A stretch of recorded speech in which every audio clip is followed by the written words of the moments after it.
వాసమై ఆసరాగుంటది నిట్టెడై నీడ నిలగట్టుతుంటది. ఆ సర్కారు సబ్సిడీ సంకనాకిపోతే పూరి గుడిసెకు పుట్ట కప్పులోనిస్తది. ఎంత ఉన్నతమైనదిరా తాడి చెట్టు జన్మ, దాని గుణములో ఉన్నదిరా కన్న తల్లి ప్రేమ. ఎనకట ప్లాస్టిక్ పైపులు లేనట్టి కాలంలో ఊట బావికి మోట దోనెలందించింది. పోతులూరి వీర బ్రహ్మము రాసిన కాలజ్ఞానానికి కాగితం అయ్యింది. 7 కొండలవాడు దాసుడన్నామయ్య కీర్తన రాయంగా గ్రంథమై ఒదిగింది.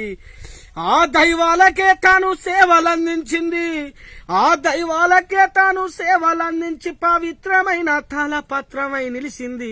ఎంత ఉన్నతమైనదిరా తాడి చెట్టు జన్మ, దాని గుణములో ఉన్నదిరా కన్న తల్లి ప్రేమ. సూపర్.